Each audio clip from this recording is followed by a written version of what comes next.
साल था 1999, महीना मई का। कारगिल की बर्फीली चोटियां एकदम खामोश। ऐसा लग रहा था जैसे सब कुछ शांत है। लेकिन इस खामोशी के नीचे एक ऐसा तूफान पनप रहा था जिसकी किसी को कानो कान खबर तक नहीं थी। तो सवाल यही है, क्या सच में सब कुछ नॉर्मल था?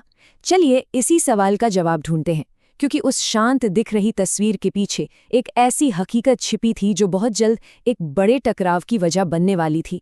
कहानी के पहले हिस्से में बात करते हैं भ्रामक शांति की। मतलब एक तरफ तो दोस्ती की बातें हो रही थी और दूसरी तरफ पहाड़ों में एक खुफिया साजिश चल रही थी। जरा इस दोहरेपन को देखिए। एक तरफ फरवरी 1999 में लाहौर में शांति का ऐलान हो रहा था। प्रधानमंत्री वाजपेयी बस लेकर दोस्ती का हाथ बढ़ाने गए थे। माहौल बड़ा पॉजिटिव था। और ठीक उसी वक्त दूसरी तरफ उन्हीं बर्फीले पहाड़ों में एक बहुत गहरी साजिश रची जा रही थी। और यहीं से कहानी में एक बहुत बड़ा मोड़ आता है।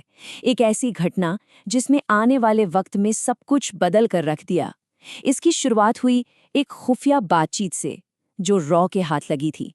सोचिए जरा, पूरा देश गर्मियों के मौसम में डूबा हुआ है और दिल्ली के खामोश कमरे में रॉ की टेक्निकल यूनिट दिन रात सिग्नल्स पर नजर बनाए हुए है।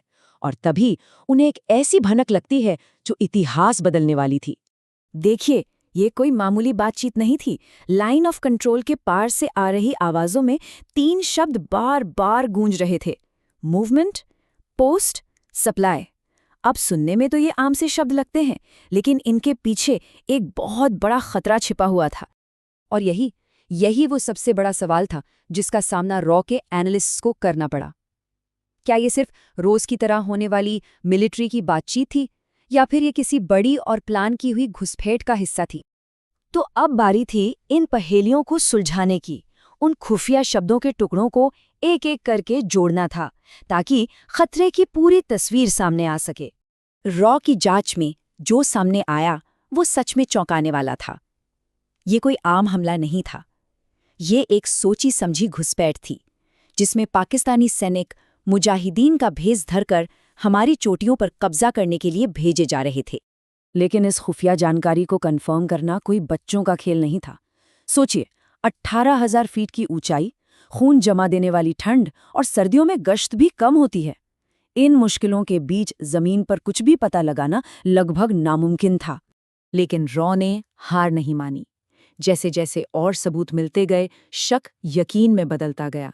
ये साफ हो गया कि ये कोई छोटी मोटी आतंकी हरकत नहीं थी, बल्कि एक बड़ी सैन्य साजिश की एक साफ तस्वीर थी। अब इस खुलासे ने भारत की सुरक्षा पर एक बहुत बड़ा सवालिया निशान लगा दिया था।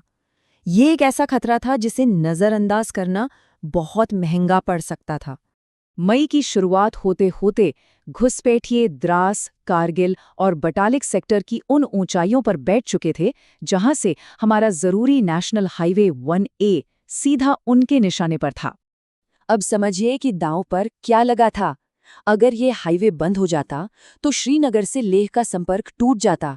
मतलब पूरा लद्दाख देश के बाकी हिस्से से कट जाता और हमारी सुरक्षा एक बड़े खतरे में पड़ जाती। इस पूरी घटना ने एक बहुत बड़ा सबक सिखाया। चलिए अब ये जानते हैं कि उस खुफिया जानकारी का आखिर क्या महत्व था। एक पल के लिए सोचिए, अगर रॉ की उस पहली चेतावनी को सिर्फ एक मामूली बातचीत मानकर नजरअंदाज कर दिया जाता तो क्या होता? नतीजा बहुत भयावह हो सकता था। घुसपैठ और भी गहरी हो जाती। दुश्मन को हमारी रणनीतिक चोटियों पर कब्जा मजबूत करने का पूरा टाइम मिल जाता। और तब यह लड़ाई सिर्फ एक लिमिटेड ऑपरेशन ना रहकर एक फुल स्केल जंग में बदल सकती थी। इसके बाद जो हुआ उसे पूरी दुनिया ने देखा। भारतीय सेना ने ऑपरेशन विजय में अपनी जान की बाजी लगा दी।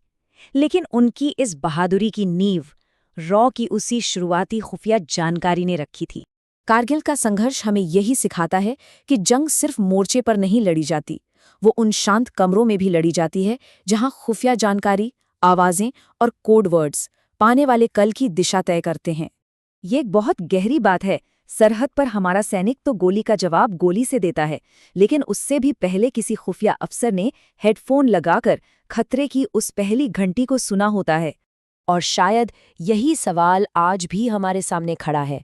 जब अगली बार सरहद पार से किसी साजिश की आहट आएगी, तो क्या हम उसे वक्त रहते पहचान पाएंगे, ये एक ऐसा सवाल है जिसका जवाब हमें हमेशा तैयार रखना होगा।